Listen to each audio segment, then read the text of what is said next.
우리 함께 인사하겠습니다. 잘 나오셨습니다. 성도님 얼굴만 봐도 은혜가 됩니다. 사랑하고 축복합니다. 네, 감사합니다. 오늘 성령행전 25번째 시간입니다. 사도행전 9장 1절에서 19절 상반절 말씀까지 함께 나누기를 원합니다. 누구든지 택함받은 그릇이 될 수 있습니다. 누구든지 택함받은 그릇이 될 수 있습니다. 라는 제목으로 말씀의 은혜를 함께 나누겠습니다. 오늘 본문 말씀을 보시면 초대 예루살렘 교회의 핍박의 중심에 섰던 청년 사울의 회심 과정을 우리에게 보여주고 있습니다. 아주 유명한 말씀이고 이 내용은 신앙생활 몇 년 이상 하신 분들은 다 한 번 이상 들어보셨던 말씀일 것입니다. 1절을 보니까 사울은 주의 제자들에 대한 위협과 살기가 등등해서 대제사장에게 가서 다메섹에 있는 유대인 중에 예수 믿는 사람들을 결박하여 잡아오려고 하는 그 공문을 받았다고 말씀하고 있습니다. 다메섹. 이 다메섹은 예루살렘으로부터 북동쪽으로 약 230km 떨어진 도시였습니다. 해발 617m 고원지대에 있는 고대 도시였지요. 창세기 14장과 15장 말씀을 보면 아브라함 시대 때부터 이 다메섹이라고 하는 도시가 등장하고 있는 것을 볼 수가 있습니다. 그만큼 아주 오래된 도시였고요. 과거 아람이라고 하는 나라의 수도가 바로 이 다메섹이었습니다. 예루살렘으로부터 230km 정도 떨어져 있으니 가까운 거리는 아니었겠죠. 지난 수요일 날 성경대학 시간에도 말씀을 드렸듯이 말라기서부터 시작해서 마태복음까지 이 400년간의 신구약 중간기가 있습니다. 유대인이 바벨론 포로에서 이제 돌아오고 난 다음부터죠. 그 다음부터 이제 예수 그리스도께서 태어나시는 바로 그때까지의 400년의 그 기간을 신구약 중간기라고 말을 하는데요. 이 400년 동안 당시 고대의 수많은 도시국가들, 나라들, 민족들은 멸망해 버리고 말았습니다.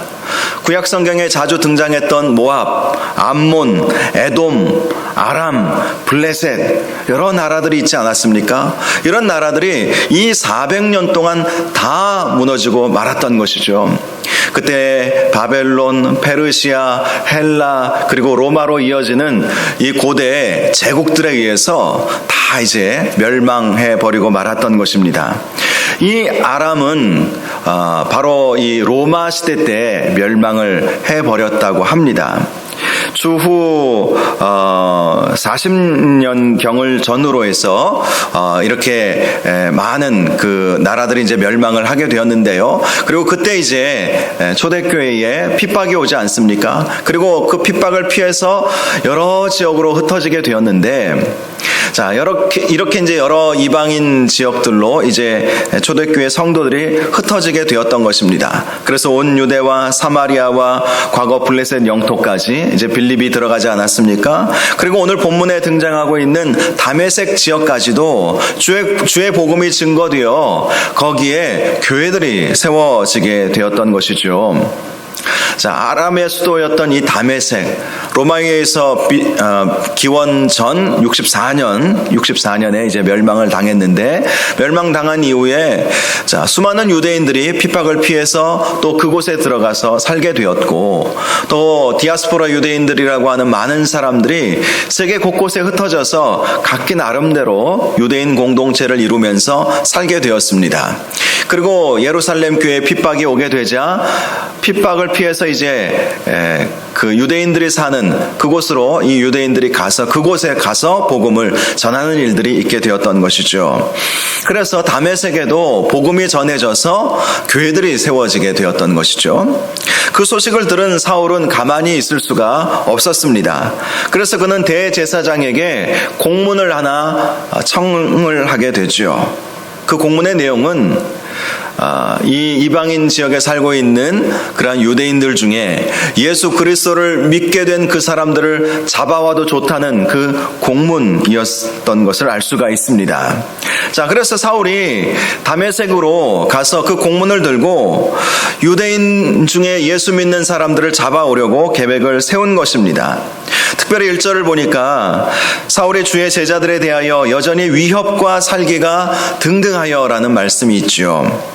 여기서 주의 제자들은 사도들을 말하는 것은 아닙니다. 예수 그리스도의 도를 따르는 모든 사람들, 오늘날로 말하면 성도가 된 사람들을 말하는 것이죠. 예수 믿게 된 사람들을 향하여서 위협과 살기가 등등하였다.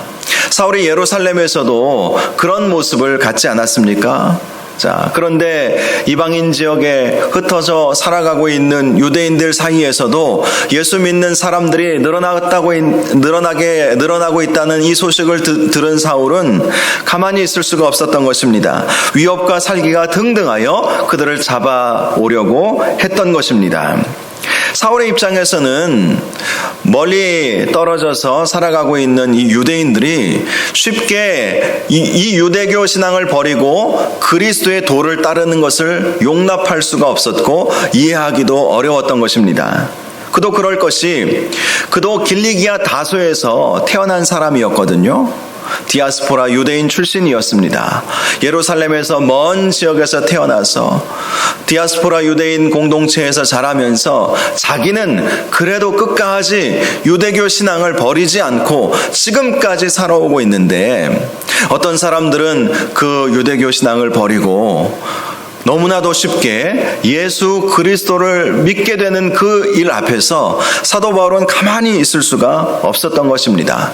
그래서 위협과 살기가 등등하여서 그들을 다 예루살렘으로 잡아오려고 계획을 세웠던 것이죠. 그런데 사도 바울이 이 사울 시대 때죠. 다메섹으로 가는 도중에 신비한 경험을 하게 되었습니다. 3절 말씀을 보시면 사울이 길을 가다가 다메섹 가까이 이르더니 호련히 하늘로부터 빛이 그를 둘러 비추는지라. 자, 이 빛에 대해서는요, 사도행전의 다른 말씀들을 보면 사도 바울이 자신의 이 과거 예수 그리스도를 만나게 된 그 일에 대한 간증 형식의 그 내용들이 나와 있거든요. 자, 먼저 22장 6절을 보니까 이렇게 말씀하고 있습니다. 오정쯤 되어 호련히 하늘로부터 큰 빛이 나를 둘러 비쳤다. 하늘로부터 큰 빛이 정오 12시쯤 되어서 자기에게 비추어졌다라는 것이죠. 또 26장 13절에도 나와 있는데요. 정오가 되어 길에서 보니 하늘로부터 해보다 더 밝은 빛이 나와 내 동행들을 둘러 비쳤다. 이렇게 말씀을 하고 있습니다. 자, 하늘로부터 큰 빛. 그런데 그 큰 빛이 해와 같이 아주 밝은 빛이 사도 바울에게 비추어지게 되었다는 것이죠. 아주 놀랍고 신비한 경험을 하게 되었던 것입니다. 그 빛을 보자마자 이 사울은 눈이 멀어버리고 말았습니다. 그리고 그 자리에 납작히 엎드릴 수밖에 없었던 것이죠. 그때 하늘로부터 소리가 들립니다. 사울아, 사울아, 내가 어찌하여 나를 박해하느냐. 이 소리는 하늘 보좌에 앉아 계신 예수 그리스도의 음성이었던 것이죠.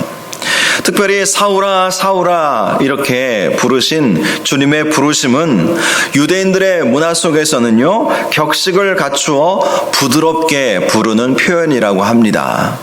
사울아 사울아 이렇게 이름을 2번 부를 때에는 애정어린 마음으로 부를 때 이렇게 2번 부르게 된다는 것입니다. 성경을 보면 하나님께서 이렇게 2번 부르신, 이름을 2번 부르신 사람들이 있습니다. 출애굽기 3장 4절을 보면 모세를 하나님이 부르셨을 때에 불에 타지 않는 떨기나무 가운데에서 모세야 모세야 이렇게 부르셨지요. 또 사무엘상 3장 10절 말씀을 보면 사무엘을 하나님께서 부르셨을 때에도 사무엘아 사무엘아 이렇게 2번 불러주신 것을 볼 수 있습니다. 이렇게 두 번 부르시면서 특별한 사명을 맡기신 것이죠. 모세에게는 출애굽의 사명을 맡기셨고 또 사무엘에게는 엘리 제사장의 뒤를 이어서 이스라엘의 제사장과 선지자가 되라고 불러주셨던 것이죠. 이렇게 하나님께서 사랑의 마음으로 격식을 갖추어 애정어린 마음으로 두 번씩 이들의 이름을 부른 것은 그들의 상황과 긴밀하게 연관이 되어 있는 것입니다. 모세는 당시 부름을 받았을 때에 미디안 광야라고 하는 곳에 40년간 숨어 살지 않았습니까? 40년 전에 그의 힘으로 무엇인가 자기 동족인 이스라엘 사람들을 위해서 해보려고 했지만 실패하고 말았습니다. 그래서 바로를 피해서 미디안 광야에 들어가서 숨어 살게 되었던 것이죠. 그러기를 40년 동안 살았던 것입니다. 그러니 하나님께서 그를 부르실 때 애정어린 마음으로 관심과 사랑의 마음으로 그를 부르셨던 것입니다. 모세야, 모세야. 유대인의 이 문화 속에서는 이름을 두 번 부르는 것은 이렇게 격식을 갖추는 표현이었던 것이죠. 사무엘도 마찬가지입니다. 어린 나이였습니다. 그리고 엘리 제사장, 아주 눈이 어두운, 영적으로 눈이 어두워져 버린 그 엘리 제사장이었던 그 시대에 그 어린 사무엘을 하나님께서 부르신 것이죠. 그래서 그냥 부르시지 않고 사무엘아 사무엘아 그렇게 부르시기를 3번이나 그렇게 부르시지 않았습니까? 사울도 마찬가지예요. 그는 예수 믿는 사람들을 위협과 살기가 등등하여 잡아가두고 돌로 쳐 죽이려고 한 사람이었습니다. 그런데 우리 예수님은 그를 쓰시고자 했기 때문에 그를 사랑의 마음으로 사울아 사울아 이렇게 부르신 것이죠. 그러면서 그에게 말씀하십니다. 네가 어찌하여 나를 박해하느냐. 그러한 부르심에 사울은 대답합니다. 5절을 보면 주여 누구시니까. 당시 사울은 자신을 그렇게 사랑의 마음으로 사랑의 언어로 격식 있게 부르시는 분이 누구신지 전혀 알 수가 없었습니다. 그래서 당신은 누구십니까? 라고 물어보았던 것이죠. 그때 예수님이 말씀하십니다. 나는 내가 박해하는 예수라. 이 말씀에서 우리가 주목해 볼 것이 있지요. 사울은 분명히 예수 믿는 사람들의 공동체인 교회를 핍박했습니다. 그런데 예수님은 네가 어찌하여 내 교회를 핍박하느냐 이렇게 묻지 아니하시고 네가 어찌하여 나를 핍박하느냐 나를 박해하느냐 이렇게 물으셨다는 것입니다. 그것은 바로 교회가 주님의 몸이기 때문이죠. 주님이 보실 때에는 주님을 박해하는 것, 주의 교회를 박해하는 것이 주님을 박해하는 것과 같았기 때문에 사울에게 네가 어찌하여 나를 박해하느냐 이렇게 말씀하셨던 것입니다. 사도 바울은 과거 이러한 경험 때문인지 그의 교회론을 바로 예수 그리스도의 몸으로 발전시켜 나갔던 것을 볼 수가 있죠. 고린도전서 12장 27절을 보면 너희는 그리스도의 몸이요 지체의 각 부분이라. 사도 바울이 교회에 대해서 설명할 때 교회는 예수 그리스도의 몸이다. 너희는 그리스도의 몸이다. 그리고 지체의 각 부분이다. 우리 각자가 손의 역할, 다리의 역할, 또 눈, 코, 입, 귀 이런 지체들이 있지 않습니까? 이런 역할을 감당하면서 그리스도의 몸을 세워가는 것이다. 이렇게 말씀을 한 것이죠. 에베소서 5장 23절에도 이렇게 말씀합니다. 이는 남편이 아내의 머리됨이 그리스도께서 교회의 머리됨과 같음이니 그가 바로 몸의 구주시니라. 이렇게 말씀하고 있습니다.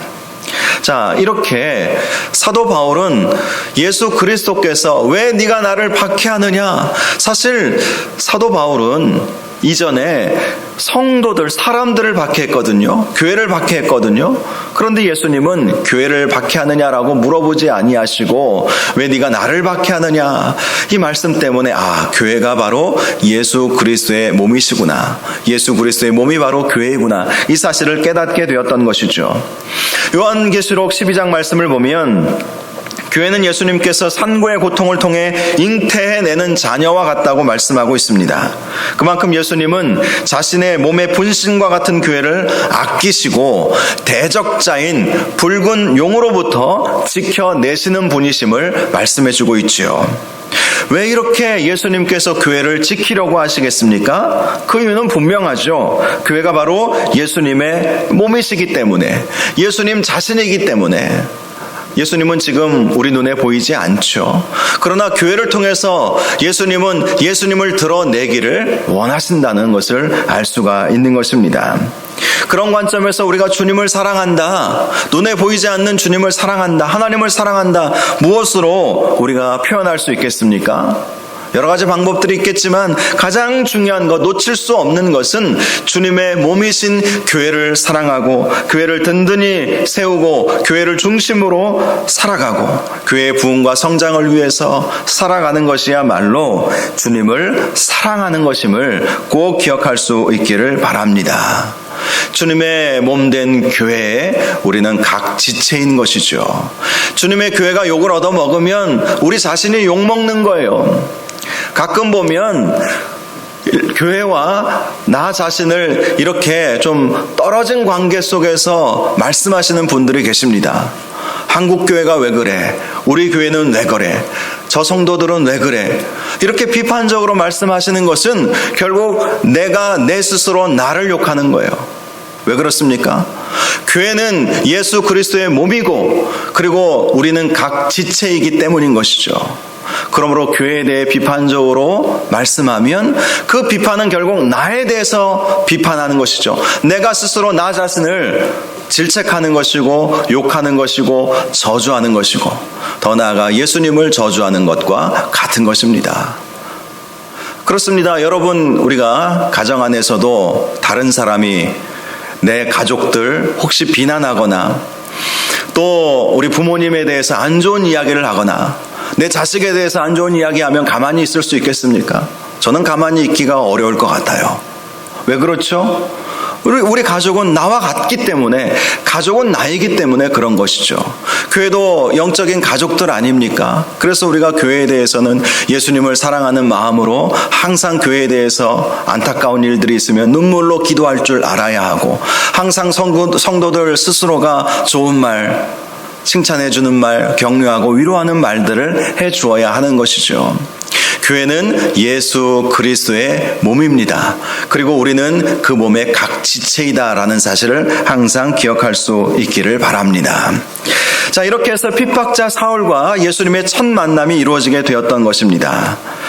자, 그런데 예수님은 이 사울에게 교회를 향한 핍박을 멈추게 하는 것만이 아니라 그에게 사명까지 주셨음을 알 수가 있습니다. 오늘 본문 6절을 보면 예수님은 사울에게 다메섹 시내로 들어가서 예수님께서 보낼 아나니아라고 하는 사람을 만나라고 말씀을 하셨죠. 그리고 10절 이하의 말씀을 보면 다메섹의 아나니아에게 예수님께서 나타나셔서 기도하고 있는 사울을 찾아가라고 말씀해 주셨습니다. 자, 9절 말씀을 보니까 당시 사울은 사흘 동안이나 자신이 경험한 이해할 수 없는 일 때문에 식음을 전폐했음을 볼 수가 있습니다. 먹지도 마시지도 아니한지라. 자, 이 말씀은 그가 철저하게 하나님 앞에 3일 동안 회개의 시간을 가졌다는 것입니다. 금식하면서 먹을 수가 없었던 거예요. 눈이 보이지 않아서 못 먹은 것이 아니라 안 먹은 것입니다. 먹지도 마시지도 않고 자기가 만난 그 신비한 경험, 예수 그리스도를 만난 그 경험에 의해서 그는 내가 예수님을 박해했구나, 내가 예수님을 죽였구나, 주의 몸된 교회를 박해했구나, 그것 때문에 자책하는 마음으로 철저하게 3일 동안 회개하게 되었던 것이죠. 그리고 예수님은 아나니아에게 사울을 가서 만나게 하라고 하셨죠. 아나니아는 처음에는 이해가 되지 않았습니다. 왜냐하면 오늘 본문에서 말씀하고 있듯이 사울은 예루살렘에서 주의 성도들에게 적지 않은 해를 끼친 사람이었기 때문이죠. 예루살렘 교회를 박해하고 있다는 것, 그 중심에 사울이 있었다는 것은 이미 다 소문이 나 있었던 것입니다. 그리고 다메섹이라고 하는 곳에 온 이유도 예수 믿는 성도들을 감옥에 가두기 위해서, 잡아가기 위해서라는 사실도 다 알고 있었던 것이죠. 그런데 예수님께서 이 아나니아에게 사울을 찾아가서 만나라라고 말씀하시니 처음에는 이해할 수가 없었던 것입니다. 그런데 우리 오늘 본문 15절을 보면 예수님은 아나니아에게 이런 말씀을 해주십니다. 가라, 이 사람은 내 이름을 이방인과 임금들과 이스라엘 자손에게 전하기 위하여 택한 나의 그릇이라. 그렇습니다. 이 사울을 하나님께서는 택하셨다는 거예요. 누구를 위해서요? 이방인들, 임금들, 이스라엘 자손을 위해서. 그들에게 예수 그리스도의 이름을 전하도록 하는 그 사명을 맡기시는 택한 그릇이 되게 하셨다. 이렇게 아나니아에게 말씀해 주었던 것입니다. 실제로 사도 바울의 사역을 보면 당시 헬라와 로마 지역의 이방인들에게 복음을 전하지 않았습니까? 이방인들에게 예수 그리스도의 이름을 증거한 거예요. 그리고 임금들에게도 예수 그리스도를 전했죠. 유대의 아그리파 왕과의 이 만남을 통해서 그 왕에게 예수 그리스도를 전했습니다. 로마의 가이사에게도 예수 그리스도를 전하게 되었던 것이죠. 더 나아가 이방인과 임금들뿐만 아니라 같은 동족인 이스라엘 백성들에게도, 유대인들에게도 예수 그리스도를 전했던 것을 우리는 알 수가 있습니다.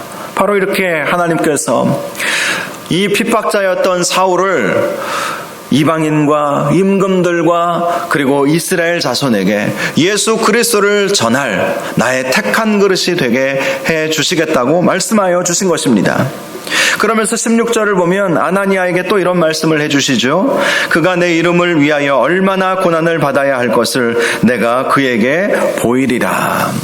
사울이 앞으로 복음을 전하며 살아갈 때 그가 당하게 될 고난에 대해서도 내가 다 말해줄 것이다. 실제로 바울은 유대인들에게 배척당했고 이방인들에게도 감옥에 갇혀 모진 고문을 당하지 않았습니까? 복음을 전하기 위해 선교여행을 가면서 파선의 위험, 강도의 위험, 굶주림과 추위, 때로는 돌에 맞아 죽을 뻔한 적도 수차례 있었습니다. 바로 그러한 고난을 받아가면서 이방인과 임금들과 이스라엘 사람들에게 복음을 전하는 택한 그릇이 되게 할 것이다. 아나니아에게 그렇게 말씀을 하신 것이죠. 그래서 17절을 보면 예수님의 이 말씀을 들은 아나니아는 안심하고 사울을 찾아가게 되었지요. 그리고 그에게 말합니다. 형제 사울아, 주 곧 내가 오는 길에서 나타나셨던 예수께서 나를 보내어 너로 다시 보게 하고 성령으로 충만하게 하신다. 아나니아는 사울에게 형제 사울아 이렇게 부릅니다. 형제 사울이라는 표현은 아나니아가 이 사울을 교회의 공동체의 일원으로 이제 인정해 주었다는 그런 의미를 가지고 있는 것이죠. 그리고 18절을 보면 사울은 아나니아의 안수를 받고 성령의 충만함을 받음과 동시에 그의 눈에서 비늘 같은 것이 벗어져서 다시 보게 되었고 또 세례를 받게 되었고 19절 상반절을 보면 음식을 먹고 강건하게 되었다. 이렇게 말씀하고 있습니다. 이로써 사울은 예수 그리스도의 핍박자에서 그러한 인생을 청산하고 예수 그리스도의 이름을 이방인과 임금들과 이스라엘 자손에게 전하는 복음의 사역자가 되었던 것이죠. 자, 교회 역사를 보면요, 이렇게 사울과 같은 극적인 회심을 겪은 사람들이 많이 등장을 하지요. 어거스틴이라고 하는 사람이 있었습니다. 어거스틴은 젊은 시절 마니교라고 하는 이단에 심취해 있었죠. 그리고 허랑방탕한 삶을 살았습니다. 18살 때 동거하는 여인이 있었는데 어린 나이에 아들도 낳았어요. 그는 어렸을 때부터 아주 총명한 머리를 가지고 있었다고 합니다. 그런데 그 총명한 머리로 어머니는 신실한 그리스도인이었어요. 그래서 아들을 위해서 날마다 기도했지만 그는 그 총명한 머리로 마니교라고 하는 이단에 완전히 빠져버렸던 것입니다. 어머니 모니카가 자신을 위해서 그토록 눈물을 흘리면서 기도하고 있었다는 사실을 알면서도 그는 어머니가 믿는 예수 그리스도를 믿을 마음이 전혀 없었죠. 그리고 성경을 비지성적인 책이라고 그는 굳게 믿고 있었습니다. 그러던 어느 날 어머니가 어거스틴을 자신에게 영적으로 도움을 주었던 밀라노 감독이었던 암브로시우스, 이 밀라노 감독이었던 암브로시우스가 모니카에게 해주었던 말이 있지 않습니까? 기도하는 어머니가 있는 한 자식은 망하지 않습니다. 이 말 때문에 포기하지 않고 어거스틴을 위해서 기도할 수 있었던 것이죠. 자, 이 어거스틴을 이 암브로시우스에게 이 모니카가 데리고 가서 만나게 해주었습니다. 당시 암브로시우스는 기독교계뿐만 아니라 사회적으로도 아주 존경받고 유명한 인사였습니다. 어거스틴은 이 암브로시우스와의 만남을 통해서 그의 생각을 하나하나 정리하는 시간을 갖게 되었다고 합니다. 그리고 이 암브로시우스가 하나님께 기도하라고 그렇게 권면을 하자 하나님께 기도하는 시간을 가졌습니다. 그런데 아무리 기도해도 자신의 그 더러운 욕망, 탐욕, 그런 것들을 해결할 수가 없었어요. 아무리 하나님을 만나고 싶고 예수 그리스도 당신이 정말 살아계신 분이시라면 나를 좀 만나 주십시오. 나를 좀 깨우쳐 주십시오. 그렇게 기도했지만 아무런 음성도 듣지 못했습니다. 그러다가 어느 날 하나님께 탄식하면서 이렇게 기도를 했습니다. 하나님, 왜 저는 지금의 더러움을 벗어버릴 수 없습니까? 얼마나 더 기다려야 합니까? 하나님, 당신은 정말 살아계신 분은 맞습니까? 살아계시다면 나에게 말씀하여 주십시오. 그렇게 기도했던 것이죠. 그때 어디선가 음성이 들려왔습니다. 톨레 레게. 이 말의 뜻은 들고 읽어라, 이런 뜻입니다. 톨레 레게. 이 음성이 또렷하게 이 어거스틴의 귀에 들려오게 되었던 것이죠. 들고 읽어라. 그래서 어거스틴은 자기가 가지고 있었던 성경책을 펼치게 되었습니다. 그때 펼쳐진 말씀이 로마서 13장 13절에서 14절 말씀이었습니다. 낮에와 같이 단정히 행하고 방탕하거나 술 취하지 말며 음란하거나 호색하지 말며 다투거나 시기하지 말고 오직 주 예수 그리스도로 옷 입고 정욕을 위하여 육신의 일을 도모하지 말라. 이 말씀이 눈에 확 들어온 거예요. 이 말씀을 읽는 순간 그는 온몸의 전율을 느끼게 되었습니다. 이 어거스틴의 참회록이라고 하는 이 책에 나와 있는 내용이에요. 온몸의 전율을 느끼게 된 거예요. 자신의 죄악을 그대로 드러내어 보여주시는 그 말씀처럼 그는 느껴지게 된 것이죠. 방탕하거나 술 취하지 말며 흠란하거나 호색하지 말며 다투거나 시기하지 말아라. 자기가 늘 이렇게 살았거든요. 이 말씀이 그를 사로잡았던 것입니다. 그리고 그 자리에서 그는 회개하게 되었죠. 자신의 지나온 그 방탕했던 마니교라고 하는 그 이단에 빠졌던 술 취하고 호색했던 그 모든 죄악을 하나님 앞에 떼골떼골 구르면서 회개하는 시간을 가졌던 것이죠. 어거스틴은 바로 이 말씀으로 임하신, 말씀이 육신이 되었다고 하지 않습니까? 말씀으로 인하신 예수 그리스도를 말씀을 통해서 만나게 되었던 것입니다. 그래서 그는 과거의 삶을 청산하고 그 똑똑하고 총명한 머리로 신학을 체계화하는 그러한 일을 하게 되었습니다. 그래서 이 어거스틴의 신학이 기독교 신학의 이 기틀을 잡아주었다고 그렇게 평가를 받게 된 것이죠. 1980년대에 한국교회 최고의 부흥을 이끌었던 이천석 목사님이라는 분이 계세요.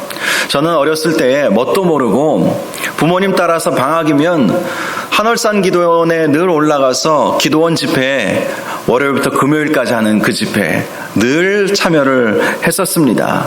그래서 기도하다가 방언도 받고 성령 체험도 받게 되는 그런 은혜가 저에게 있었죠. 초등학교 3학년, 4학년, 5학년 그렇게 늘 매년 방학만 되면 꼭 저와 제 동생 꼭 데리고 다른 성도님들 몇 분 그렇게 모시고 계속 기도원 갔었어요. 여러분 혹시 한월산 기도원 가보신 분들도 아마 계실 거예요.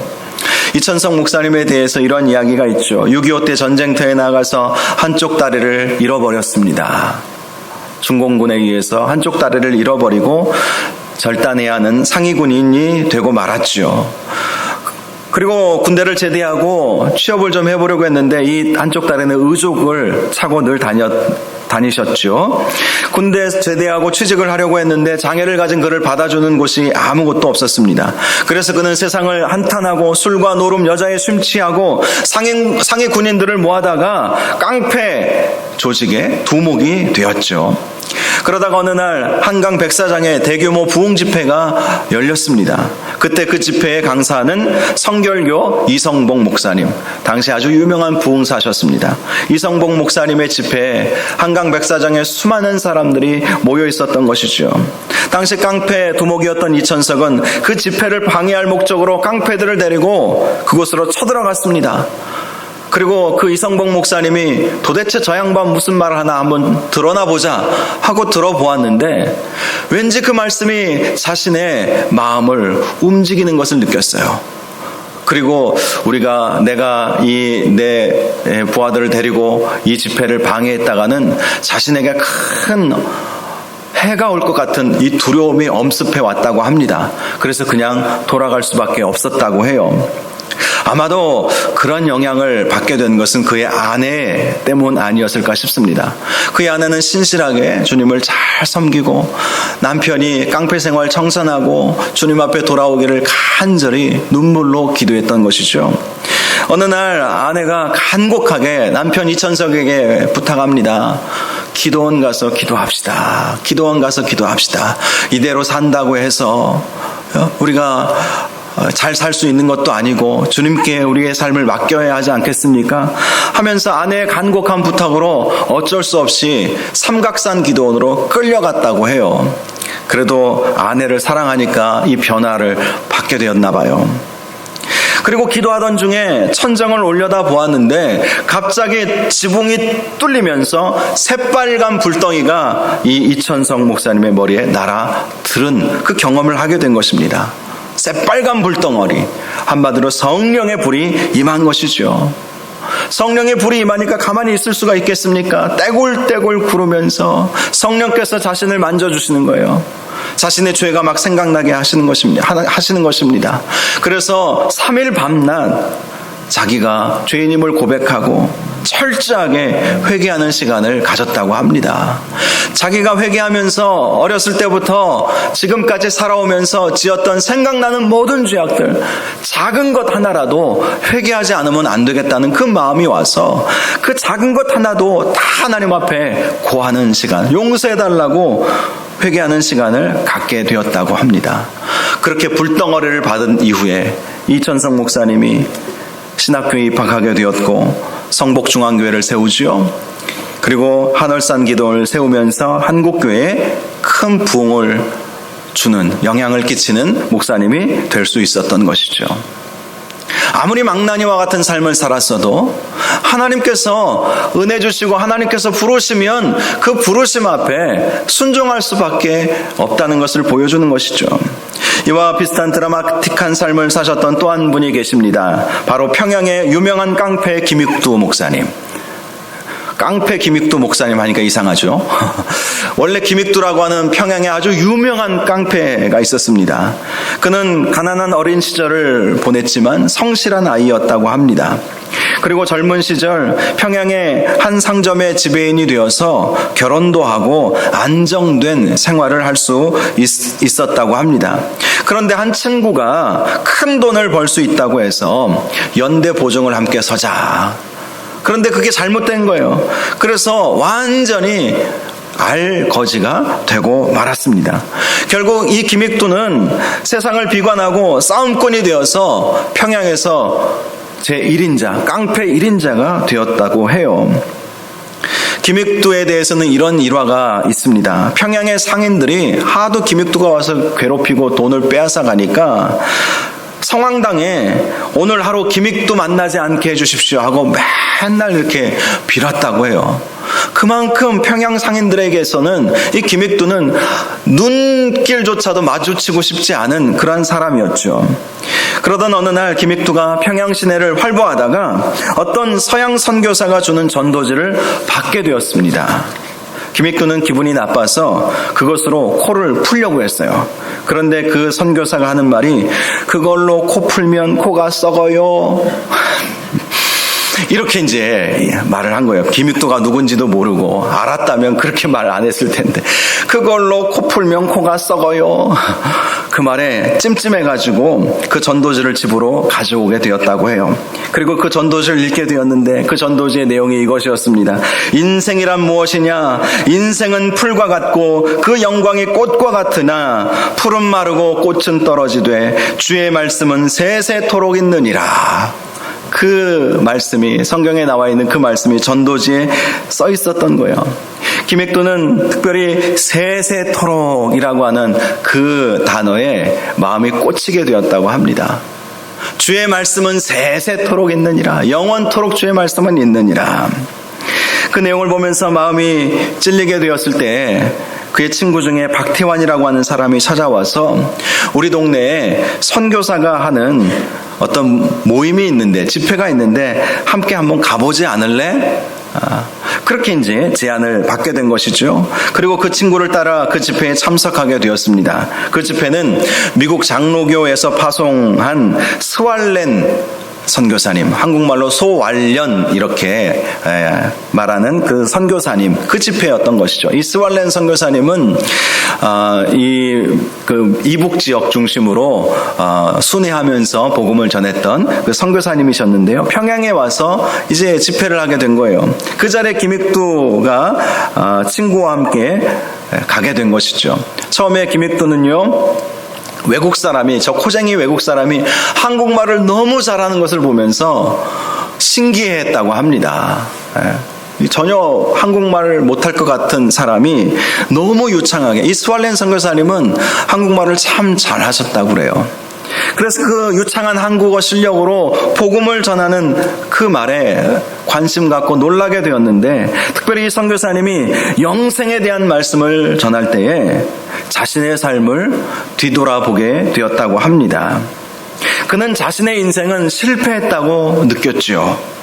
그래서 술망나니가 되었고 깡패가 되었는데 더 이상 소망이라고는 없는 그런 삶을 살게 되었는데, 선교사님의 말씀이 예수 믿으면 그 모든 인생이 바뀌고 영원한 생명을 얻게 된다.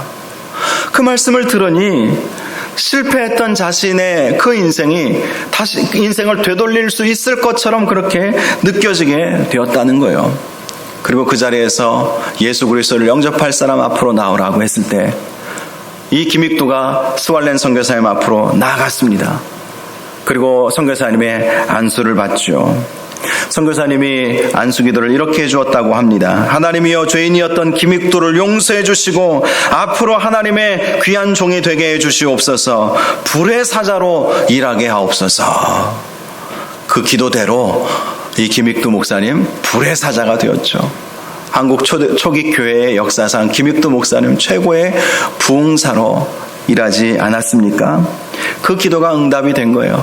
그래서 이 평양의 가장 유명한 깡패였던 김익도가 평양신학교에 입학하게 되었고, 졸업 후에 한국 초기 교회의 부흥을 이끌어내는 주역으로 일할 수 있게 되었다고 합니다. 사도 바울을 이야기하면서 왜 이분들을 제가 이야기하겠습니까? 여러분, 하나님의 은사와 부르심에는 후회하심이 없느니라, 이런 말씀이 있죠. 로마서 11장 29절. 하나님의 은사와 부르심에는 후회하심이 없습니다. 누구든지 하나님께서 부르실 수 있고, 저나 여러분이나 전혀 가망이 없고 실패한 인생이라 할지라도, 망나니와 같은 삶을 살았을지라도 하나님께서 부르시면 얼마든지 쓰임받을 수 있다라는 것이죠. 사울이 그런 것 아니겠습니까? 인간적으로 보면 사울을 어떻게 하나님께서 부르실 수 있겠어요? 사울 때문에 스데반이 죽었어요. 사울 때문에 수많은 예수 믿는 사람들이 자기 고향인 예루살렘을 떠날 수밖에 없었습니다. 사울 때문에 많은 사람들이 감옥에 갇히고 돌에 맞아 죽는 일이 있었어요. 그가 예수 믿게 되었다면 과거의 죄를 회개하고 조용히 쥐 죽은 듯이 살아야 하지 않겠습니까? 그런데 하나님께서 그를 구원하여 주신 것뿐만 아니라 그를 이방인의 선교사로 임금들에게도 담대히 복음을 전할 수 있도록, 감히 그 누가 임금들 앞에서 복음을 전할 수 있었겠습니까? 그런데 하나님께서는 사도 바울에게 담대한 마음을 주셔서 임금을 만나든 어떤 권력자들을 만나든 그 누구를 만나든 이방인들을 만나든 유대인들을 만나든 그는 예수 그리스도의 이름을 전하는 그러한 하나님의 신실한 종으로 쓰임받을 수 있게 되었던 것입니다. 하나님의 은사와 부르심에는 결코 후회하심이 없습니다. 하나님께서 저와 여러분을 부르셨다는 것은 단지 예수 잘 믿고 영혼 구원 받아서 천국 가도록, 하나님의 목적은 거기에만 있지 않습니다. 우리를 통해서 복음이 확장되고, 우리를 통해서 예수 그리스도의 이름이 증거되고, 우리를 통해서 교회가 더욱더 부흥되어지고, 우리를 통해서 하나님의 나라가 더욱더 확장되어지는 귀한 일에 저와 여러분을 쓰시고자 하나님께서 부르셨다는 사실을 꼭 기억하시기를 바랍니다. 하나님의 부르심에는 결코 후회하심이 없습니다. 중요한 것은 하나님께서 부르셨을 때에 아멘 주 예수여, 주님 제가 여기 있나이다, 이렇게 주님 앞에 순종하며 나아가는 것입니다. 그러면 우리 인생도 완전히 바뀌어지고 더욱더 하나님 앞에 귀하게 쓰임받는 복된 인생이 될 것입니다. 저와 여러분이 사울과 같이 어거스틴처럼, 또 이천성 목사님처럼, 또 김익두 목사님처럼, 과거는 중요하지 않습니다. 앞으로가 더 중요한 것이죠. 더욱더 하나님 앞에 귀하게 쓰임받는 저와 여러분들 되시기를 주님의 이름으로 축원합니다. 이 시간 우리 함께 찬양, 주님 말씀하시면 내가 나아가리다, 이 찬양 함께 부르기를 원합니다. 주님이 말씀하셨을 때 다 순종했죠. 네가 왜 나를 박해하느냐, 그 말씀에 사울은 순종했습니다. 또 어거스틴도 순종했고요. 그리고 김익두 목사님도, 이천성 목사님도 주님의 그 부르심에 순종했을 때 귀하게 쓰임받은 것처럼 저와 여러분도 이 찬양하면서 주님 말씀하시면 내가 나아가리다, 우리의 고백으로, 마음으로 함께 찬양할 수 있기를 바랍니다.